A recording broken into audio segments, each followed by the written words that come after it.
Olá, eu sou a Leca Rocha, atriz, e interpreto o seu caso virtual de relacionamento bizarro aqui. Ela ama Deus. Olha que linda. Gente, essa é a Dunha. Ela é um pouquinho arisca. Olha lá, bebê. Aqui, ó. Aqui, ó. A gente encontrou ela tava toda queimada. Não tinha pelo.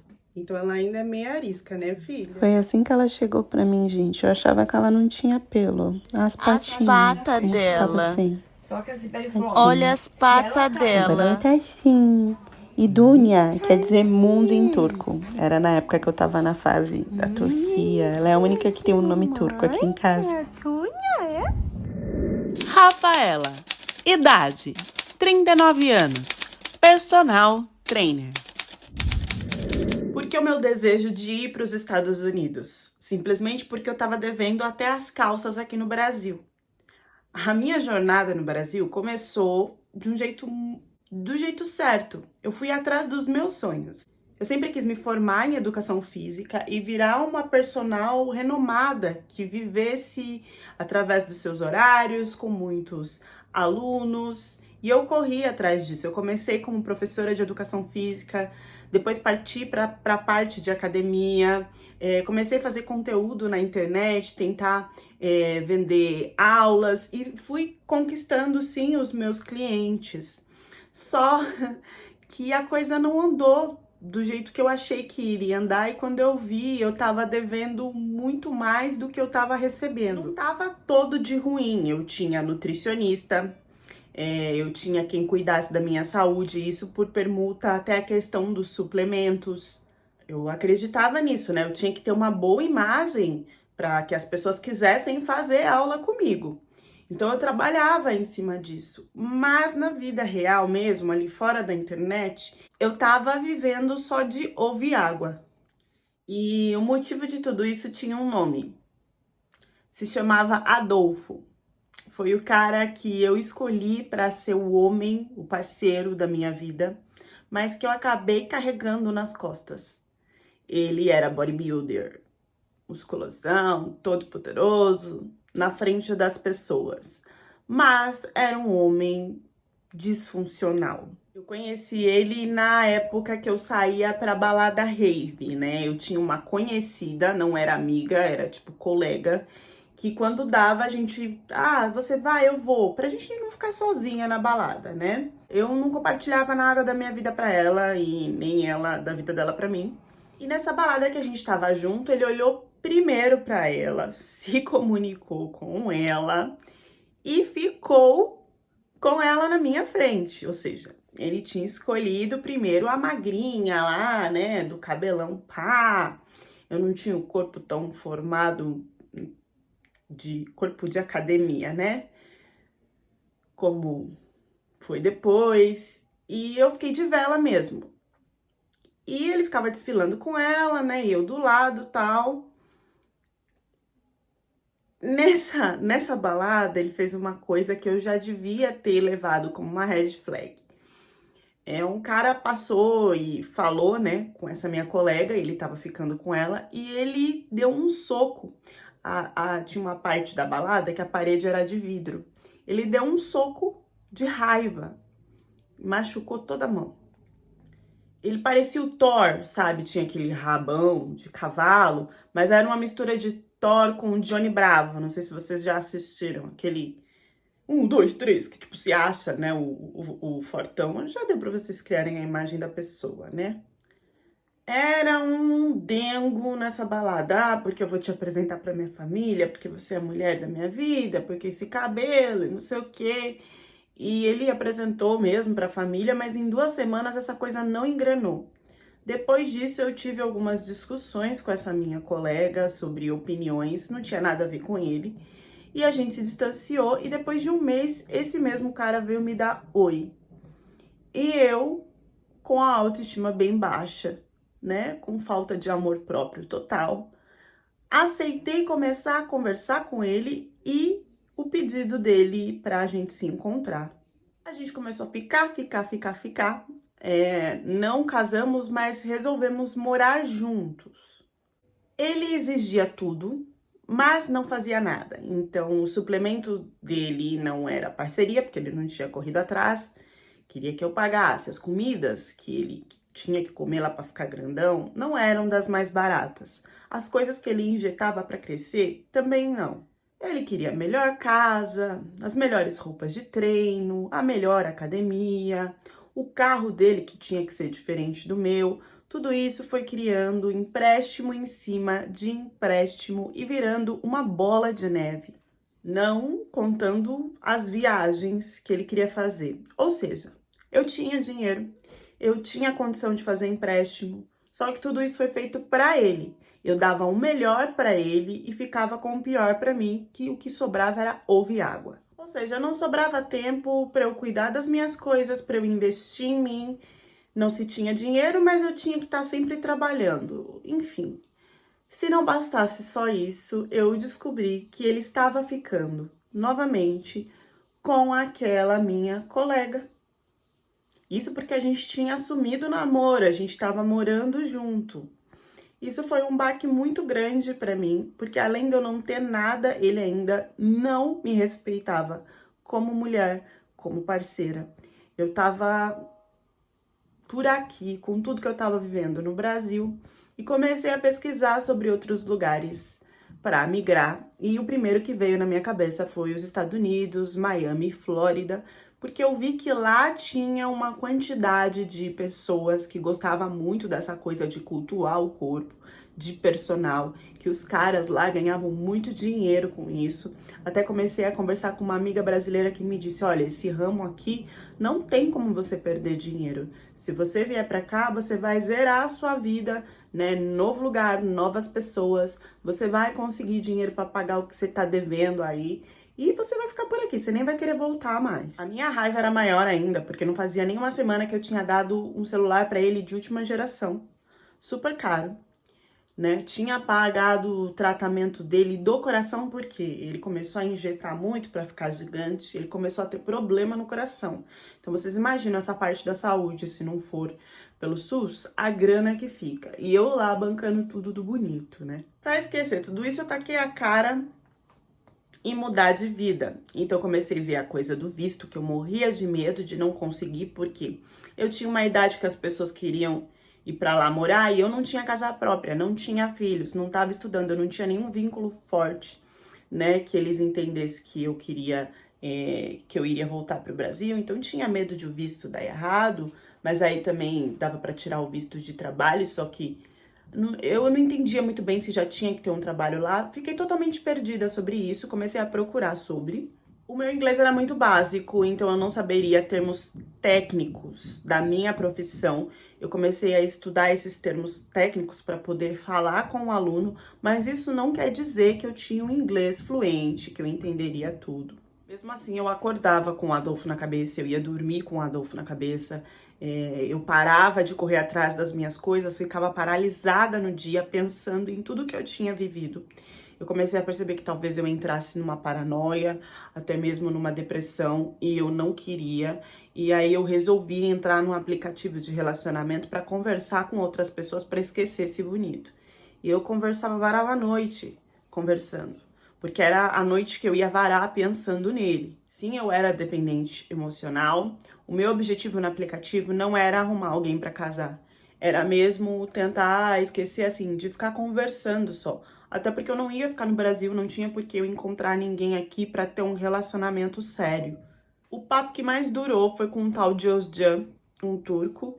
Ele, coincidentemente, morava nos Estados Unidos, estava estudando medicina lá e estava aqui no Brasil de férias. Özcan, idade, 28 anos, médico.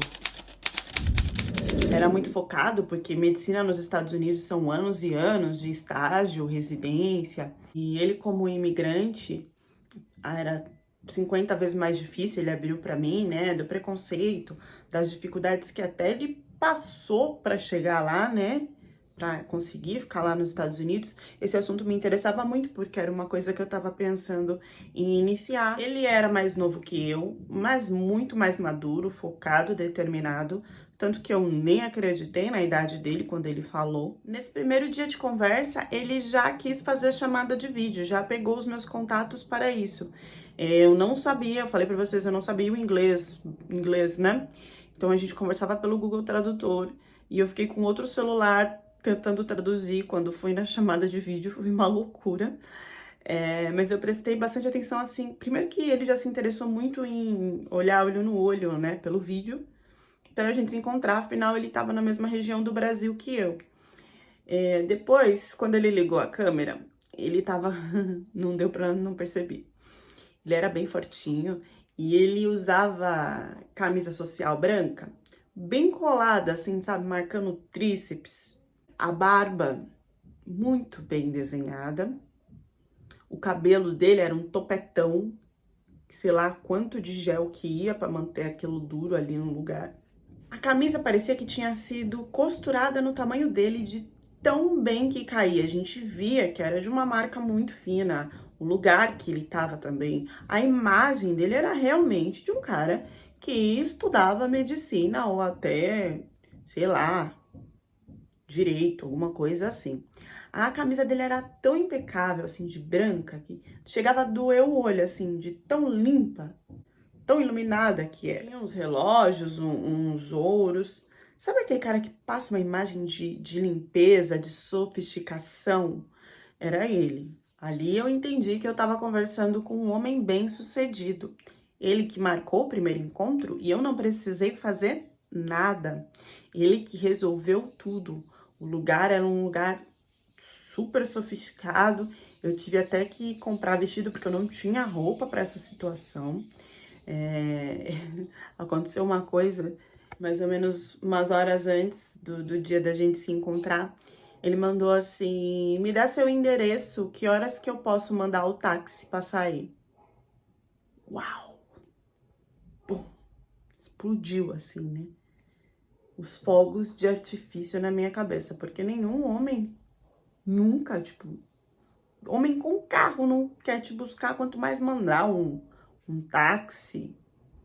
A gente jantou nesse lugar que eu não sabia nem qual talher eu tinha que pegar. Depois a gente foi para um outro bar que ele já tinha reservado. Ele programou assim, era só eu ir lindamente mostrar a minha beleza e conversar com ele. E, gente, a conversa fluía, que a gente varou a noite. E óbvio que ele já tinha o táxi programado para eu voltar para minha casa. A gente não se beijou, não teve nenhum tipo de contato além do olhar e das conversas que foram muito interessantes, me motivaram a começar a pensar mesmo nos Estados Unidos como um lugar para o meu novo lar. E assim a gente foi se encontrando, sempre com ele organizando tudo, eu não me preocupando com nada. Quando a gente ia no restaurante, ele não queria cortar nenhum momento, ele pedia entrada, prato principal, vinho e espumante, depois sobremesa. Perguntava sempre se eu queria repetir, se tava bom. Se a gente fosse para um outro lugar, ele fazia questão de me mostrar para ver se eu aceitava, se era confortável. Gente, eu nem tinha essas experiências de ir para esses lugares, mas para ele parecia que eu ia achar ainda que não era muito bom o suficiente para mim. Era isso que eu percebi. Então eu silenciava e seguia o fluxo. Sempre chegava com uma flor, um bombom, trouxe livros. Trouxe algumas coisas também da Turquia, que eu nem entendi por que tava lá, porque a gente não conversava antes dele vir, né? Mas ele disse que tava na mala e que eram presentes. Fiquei meio assim, né? Será que ele tinha outra pessoa antes, não deu certo? Mas não perguntei. Mesmo nos dias que ele me encontrava, ele me ligava todas as noites pra dar boa noite, pra saber se estava tudo bem. A única coisa que eu estranhei nele em todos esses encontros é que tava muito calor e ele sempre estava com blusa de manga comprida, coladinha. A calça dele também era coladérrima, parecia que ia rasgar quando ele sentasse, e o sapato de bico fino. Eu não sei como é que ele aguentava naquele calor usar essas roupas fechadas e não entendi o porquê disso também. Chegando perto dos dias dele voltar para os Estados Unidos, ele começou a me dar mais força sobre essa ideia. Sabe quando, tipo, parece que você tem aquela oportunidade de mudar tudo na sua vida para algo melhor? E eu já tava colocando ele como um parceiro mesmo, que parecia que ia dar muito certo. E aí eu resolvi me entregar para ele, né? Ele alugou um hotel lá, 5 estrelas, foi tudo mágico. Tirando que no meio da noite, o celular dele simplesmente estava desbloqueado. E eu dei a doida de fuçar e óbvio que eu encontrei mensagens de muitas mulheres. Não dormi, acordei ele para conversar. Ele não tinha me pedido em namoro, mas o que a gente estava tendo ali era muito forte. Ele me elogiava, ele fazia declarações, me dava presentes, dizia da nossa vida que podia ser formada lá nos Estados Unidos, caso eu fosse. Então eu tinha o porquê cobrar dessas mulheres, né? E aí ele me falou: olha, a gente ainda não tinha firmado nada, mas se isso é um problema pra você, a gente pode firmar agora. Só que nisso ele também paralisou um pouco e disse que se fosse assim, ele tinha que me abrir algumas coisas, alguns segredos. Por incrível que pareça, a gente tinha feito amor sem ele tirar a camisa. Eu já entendi que tinha alguma coisa ali. E aí ele tirou a camisa nessa hora e me mostrou os braços. Os braços dele tinham cicatrizes. E ele dizia que era de uma doença muito rara que ele tinha, na qual ninguém conseguia muito bem tratar. E que era necessário sempre que ele fosse lá machucado dessa forma. Que eles fizessem isso no braço dele praticamente todo mês para salvar. Ele não quis me explicar em detalhes. Diz que mais pra frente eu iria ficar sabendo de tudo quando ele se sentisse mais confiante, mas que isso já era uma das coisas para eu pensar se eu queria ou não mesmo entrar nessa relação com ele. Também falou que era por isso que ele estava estudando medicina, porque ele queria saber se ele mesmo não poderia se salvar, porque os médicos não encontravam resultado. Eles diziam que era algo que não tinha muito um caminho a se seguir e que ele podia morrer daqui a 50 anos ou amanhã. De repente perder os movimentos de alguma parte do corpo. Qualquer coisa poderia afetar, né, o sistema dele imunológico e mudar lá a situação da vida dele em segundos. E como que eu estaria preparada para seguir isso, né? Ele me perguntava. Eu me emocionei muito com aquilo e disse que eu gostava dele independente do que ele tivesse e que eu estava pronta para viver pouco ou muito tempo do lado dele. Naquele momento a gente se fortaleceu muito como casal e também se firmou como um casal. Ele voltou para os Estados Unidos, nós continuamos conversando. Ele mostrava a rotina dele nos hospitais, como ele passava mal. Ele ainda não queria explicar direito o que era, mas eu acompanhava tudo. Ele também explicou que era por isso que ele tinha ido para São Paulo também, para procurar médicos. Ele procurava em outras regiões, até porque os Estados Unidos tudo era muito caro. Ele tinha medo de uma hora ele não conseguir, né, bancar tudo aquilo. E lá você morre no chão, né? Se você não tiver dinheiro para pagar, não tem um lugar público que vai te salvar. Muitas vezes me deu vontade de ir correndo para lá, mas eu não podia por causa do visto. Eu queria muito abraçar ele, cuidar com carinho. E ele dizia que aquele fardo era dele, que aquela cruz era dele, que não era para eu me envolver tanto dessa forma, porque ele queria alguém forte. Ele ia precisar de alguém forte do lado dele. E que ele tinha certeza que aquela pessoa era eu. Foi aí que ele também me falou muito da fé do Islã, que era o que a família dele passava para ele, a família lá na Turquia. Infelizmente, na Turquia, ele não conseguiu ter uma assistência muito boa, por isso que ele acabou indo para os Estados Unidos. Não foi uma escolha muito fácil, porque ele gostava de estar do lado da família dele, mas ele se conectava com a família pela religião. Sempre que podia, eles estavam lendo o Alcorão, se fortalecendo. Ele começou a me falar, né, palavras também de fé, e trouxe muito acalento para minha situação, que eu me sentia perdida aí no buraco, como se eu não conseguisse recuperar. Depois que eu vi o que ele estava passando, eu falei, não, a minha é fácil, gente. É fácil, eu vou conseguir tudo. E eu corri atrás e consegui o visto, sim, e me organizei para ir para os Estados Unidos. Primeiro, lógico, né, coloquei minha amiga brasileira na frente para me ajudar em algumas situações, porque eu confiava mais nela, era uma pessoa que eu conhecia há mais tempo. Nos nossos primeiros contatos lá, eu queria ajudar ele, eu queria entender o que ele tinha, que ele me explicasse, mas ele fugia, né? Fugia muito disso. E tava ficando difícil pra mim, porque eu ficava insegura e confusa, não conseguia me concentrar nas minhas coisas. Eu resolvi que talvez era melhor a gente cortar o contato então, porque ou eu tinha aquilo, ou eu não tinha, pra eu parar de surtar com que eu nem entendi o que era. Ele sempre repetia que ele não queria que eu carregasse o peso para ele, o peso dele, que ele sabia que no começo poderia ser instigante, mas que depois eu podia deixar ele. E ia ser pior, porque já era uma coisa que ele gostava muito e que ele não queria perder. Eu sei que eu fiquei na casa da minha amiga esse tempo, tentando focar na questão do inglês, na questão de conseguir alunos. Lá, alunos brasileiros era mais fácil, então não precisava tanto do idioma, pelo menos para eu ter uma graninha no começo.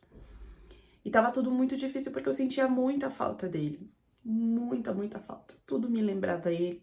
E eu queria muito saber o que ele tinha, eu queria ajudar. Cada vez que ele negava, me dava mais, alimentava mais essa vontade de eu querer pegar ele no colo e procurar a cura e resolver, mesmo sem saber o que era. Até que um dia ele me ligou, falou que não dava, que ele tava morrendo de saudade de mim, que ele tentou, que ele tinha muito medo que eu entrasse em tudo isso, mas que não tinha o que fazer, que o amor dele era mais forte, que ele queria ficar comigo. Desde a primeira vez que ele me viu, ele sabia que ele não poderia fugir de mim. E que ele tava me ligando porque ele tava numa situação um pouco ruim da saúde, tava de cama, então ele não queria perder a oportunidade de estar comigo, de repente, se fosse os últimos dias dele. Eu fiquei desesperada, perguntando o que tinha acontecido, ele não queria me falar, até que eu insisti até ele me dar o endereço dele. Eu fui atrás, do nada, e chegando lá, eu queria entender por que ele estava acamado, o que eu podia fazer para ajudar. E ele não falava, até que ele falou que, na verdade, ele precisava de uma transfusão lá do líquido vermelho, né? E ele não tinha dinheiro para fazer. E não tinha líquido vermelho para... Tinha que pagar, né? Então, ele não tinha como. E sem aquilo, ele ia enfraquecer e acabar, né, com a vida. A mãe e o pai estavam em dificuldades na Turquia, o dinheiro da Turquia não valia nada nos Estados Unidos. Ele não conseguia sair para estágio, para nada. E foi ali que eu percebi que ele tinha mentido sobre algumas coisas também. Eu tentei entender como é que ele estava se mantendo ali. Porque, assim, aquele homem com a camisa, aquilo lá não existia ali nos Estados Unidos. A imagem dele ali era de um imigrante muito simples. E não me parecia que ele cursava medicina. Parecia que ele tinha mentido sobre isso, mas eu também tava com vergonha de perguntar ali naquela hora. Ele tinha um amigo ali com ele que parecia que dava bastante assistência e que era dono de uma das clínicas que cuidava dele. Que era uma clínica que até abria exceção, às vezes, para quando fosse imigrante, porque eles não tinham como pagar nada. Então, esse amigo, ele vinha de uma família com muito dinheiro e aí ele ajudava, na maioria das vezes, para que se tivesse algum tratamento para pessoas que precisassem. Ele me pareceu um homem inseguro, que tinha criado toda essa questão de medicina, de estudos, tal, para se aproximar Quando eu comecei a tentar entrar no assunto, ele falou que eu jamais daria atenção pra ele se ele fosse um pé rapado, doente, como eu tava vendo que ele era. E aí ele começou a chorar e eu, muito envolvida e apaixonada, abracei ele, falei que tava tudo bem, que eu entendia e que eu era uma pessoa parceira. Eu gostei do tratamento que ele me deu, gostei, mas não era só isso que estava envolvido. E aí eu tentando resolver, querendo ajudar, fui ver o valor, né, que era para doar líquido vermelho, né, para ter. E por eu estar iniciando lá nos Estados Unidos, não tinha como eu ter esse valor. Também não podia pedir emprestado para minha amiga. E eu comecei a matutar, eu falei, mas peraí, se eu tiver o líquido vermelho compatível com o seu, eu não posso doar para você? E aí ele, não, pelo amor de Deus, eu jamais pediria isso. Como se fosse assim. Eu falei, mas não sei, tem algum problema isso no seu país? É tão sério? Porque no Brasil as pessoas doam. É normal, né? Um ajudando o outro. É óbvio que eu faria por você.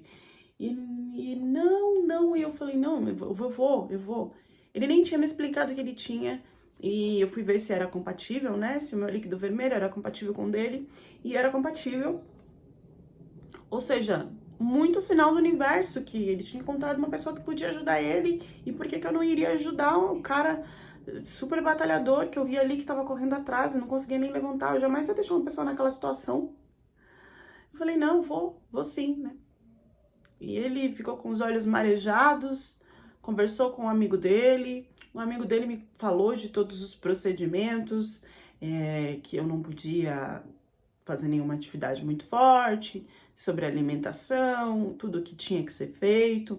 Eu tive que fazer uns exames, umas coisas. Fiz assim de coração aberto para ajudar ele. E aí ele se emocionou e abriu falando o que ele tinha, né? Era um negócio que chamava talassemia, mas era mais grave. Era uma coisa genética, parece que ocorre uma mutação no gene que produz a hemoglobina, se eu não me engano é alguma coisa assim.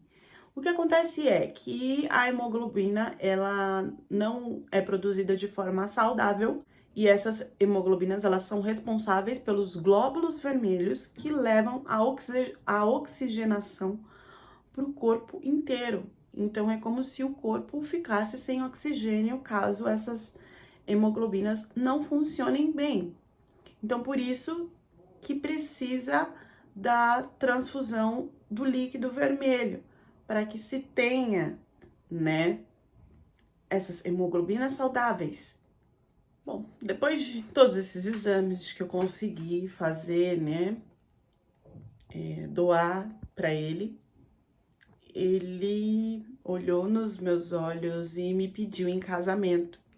Disse que desde o começo ele sabia que eu era a mulher da vida dele e que ele não tinha palavras para dizer, para agradecer daquilo que eu estava fazendo por ele. Ele fez uma chamada de vídeo com a família, me apresentou, chamou um líder religioso também na chamada de vídeo lá na Turquia. E o casamento foi feito dessa forma, foi feito online, né? Porque o casamento religioso, o que importa são suas palavras perante Alá e que um líder religioso esteja lá para confirmar isso, né? Seja pelo vídeo, seja ao vivo. Foi feito dessa forma. E assim a gente casou. A partir daí eu comecei a ajudar ele porque ele precisava, né, dessa transfusão de 20 em 20 dias. E ele só confiava de fazer na clínica do amigo dele. Basicamente, o procedimento era, eu tinha que tomar um comprimido, o amigo dele depois tinha que ver a reação, né, desse comprimido, e aí ele retirava lá, né, pra passar pra ele lá o líquido vermelho. Mas retirava várias vezes e tinha que ficar vários dias na clínica com ele também. Então, a gente passava por esse procedimento, às vezes tinha que tomar... Eu dizia que esse comprimido era para o sangue não coagular e tal. A gente ficava esses dias na clínica, depois voltava e tinha uma vida tranquila, feliz e normal durante todo o resto do mês. A gente não viajava, porque a última vez que ele era pro Brasil, porque ele só podia ficar 20 dias fora, era muito perigoso, né? Ele tinha que fazer essa transfusão antes de ir e depois quando chegasse de novo. Vi ali que ele tirava 1 litro de líquido vermelho, meu. E, óbvio, não fazia todo mês, né? Ele economizava para tentar pagar algumas vezes. Só que eu comecei a ter reações. Eu comecei a ficar vários dias muito alterada, ter diarreia, ter coceira. Começou a me dar várias coisas. E eu não entendia, porque eu só tava doando ali, né? Eu não entendia o que tava acontecendo. Eu comecei a achar que tinha algum problema comigo. Eu lembro que teve uma vez que ele ficou muito doente, precisava muito mais. E aí a gente passou 10 dias nessa clínica, praticamente os 2 internados. Eu não entendia também que nessa clínica só tinha imigrante, não tinha um americano. Eu achava super estranho, né? E ele me contou que era porque o amigo dele tinha batalhado por muitos anos para conseguir isso mesmo para os imigrantes, tinha um custo menor, era visto como algo que não era tão profissional, por se ter muito imigrantes e por ele fazer esse valor para ajudar essas pessoas. Então, meio que os americanos excluíam a clínica dele por causa disso. Dessa última vez que eu tive que ficar os 10 dias, eu comecei a vomitar muito. Comecei a passar muito mal. E durante os meses, o meu cabelo começou a cair. Eu comecei a ficar muito doente. E ele tentando me ajudar. E a gente sem muitas condições. Esse amigo me ajudou, né, na clínica, disse que era só uma reação, que eu tinha que comer mais, me alimentar mais, mas não passou. Eu comecei a ficar mal, a ponto de eu ter que pedir socorro para minha amiga. E aí ele me levou para minha amiga porque ele também estava doente e não tinha como um doente cuidar do outro. E a minha amiga tinha condições financeiras de me ajudar. Então, foi muito triste essa nossa separação, porque ele teve que ir para a clínica e eu tive que ficar com a minha amiga para tentar exames em outro lugar, porque o amigo dele já estava sem graça de ficar fazendo tudo de graça, também não teria como. E até porque ele não achava o que era o meu problema, tinha que ser alguém mais especializado. Então, essa minha amiga começou a ficar a par de tudo. E uma semana que ele estava na clínica, ele simplesmente parou de responder as minhas mensagens. Depois as minhas mensagens começaram a não chegar mais. A foto dele sumiu. E eu não encontrei mais ele por vários dias. Eu achei que ele tinha morrido. Eu comecei a procurar pai, mãe, não conseguia contato na internet. Voltei na casa onde a gente vivia. Não se tinha mais ninguém, já tinha outras pessoas. Parecia que ele tinha mudado de casa. A clínica, eu não sabia ir sozinha, mas eu sabia algumas indicações e não conseguia achar o lugar. E eu tive que parar com essa busca, muito triste, muito mal que eu tava, porque eu tinha que cuidar de mim. Eu não tava tendo força mais de levantar. E quando eu fui no médico, o médico começou a constatar que tinha substâncias de remédios, vários tipos de remédio dentro de mim. E que ele não estava entendendo o porquê disso. Perguntou o que eu estava tomando, se eu tentei tomar alguma coisa para acabar com a minha vida. O que tipo... E eu não... A única coisa que eu fazia era isso. Eu expliquei para ele a doença do meu marido desaparecido e como que eu ajudava. Nessa hora o médico parou. Pensou muito no que ele ia falar para mim, porque nada disso fazia sentido. E eu nunca tinha procurado saber o sentido do que eu estava fazendo para ajudar o meu marido. Primeiro que ele disse que não era assim que funcionava nos Estados Unidos. Essa questão de eu dar o meu líquido vermelho, sendo estrangeira e sem cobrar nada. Quando eu expliquei como era feito, que eu tomava um comprimido, que tinha que ficar dias, que eles injetavam várias vezes em mim para tirar, aí a coisa ficou feia. Porque não é assim o procedimento. Eu dei detalhes, descrevi tudo, até a questão da internação de dias. E aí ele pôde confirmar que, na verdade, o que eu estava participando era de experiências e como uma cobaia.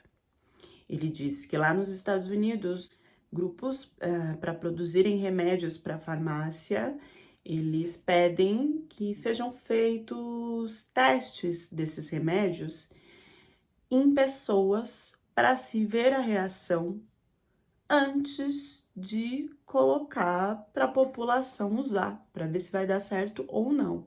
Ou seja, as pessoas que testam esses remédios, elas correm grande risco de perder a vida, de ter uma sequela, uma reação para o resto da vida. Não é algo que eu sei de fazer. Que por isso eu só via imigrantes e que não tinham americanos nessa clínica. Porque americanos não aceitam passar por isso. É como se você fosse um ratinho de laboratório. Ele perguntou se eu doava, né, o meu líquido uma vez só. Eu falei, não, a cada 20 minutos tinha lá a picada. E ele falou, e aonde que você achou que isso era normal? Quem aceita participar disso são imigrantes que não têm condições de viver lá nos Estados Unidos, que estão passando fome e que conseguem dessa forma tirar um dinheirinho. Mas por que que ele faria isso comigo? E o médico falou simples. Eles pagam por diária de internação. Então, cada dia eles pagam de 3.000, por aí, dólares pela internação.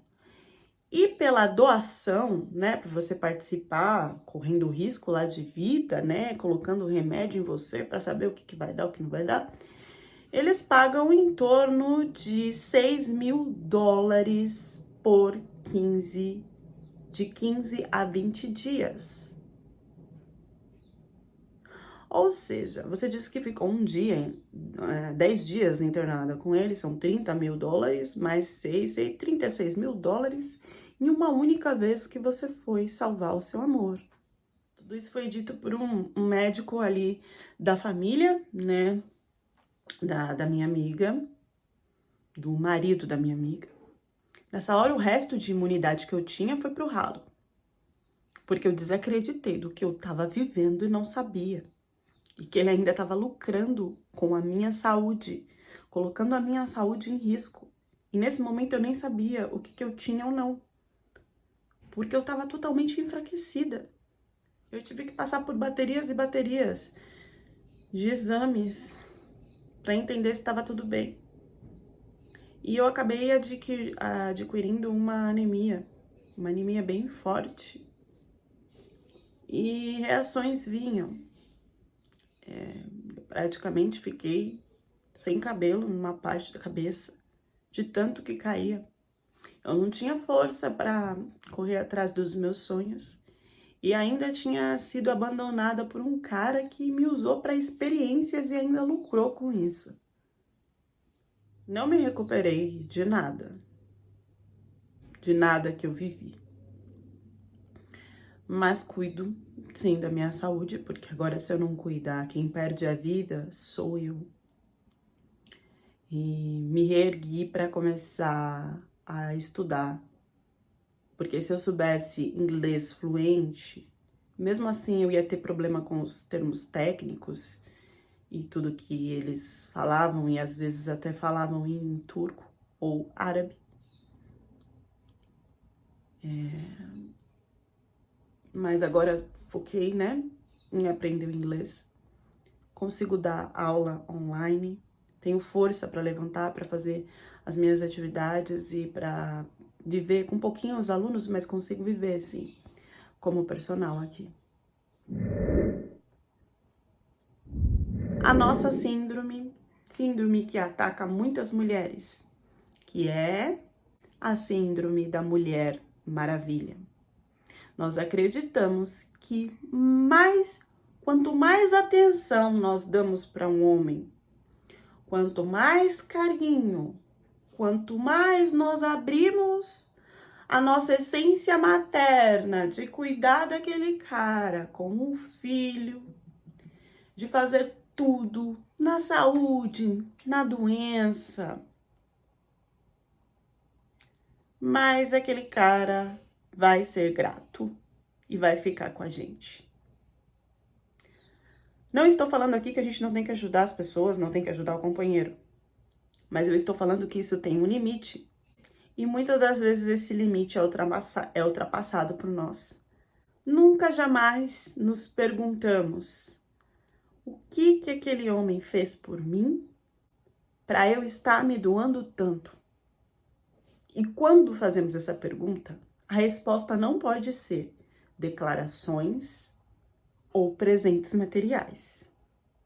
O que aquele homem está acrescentando na minha vida? E mesmo que ele esteja acrescentando, nós somos seres individuais. E não é sempre que nós podemos salvar o outro dessa forma. É nessa abertura que nós temos de ajudar o outro, de entregar o nosso coração, que muitos abusam de nós. Até onde você iria para curar um grande amor? Deixem as reflexões de vocês nos comentários e até a próxima história do canal.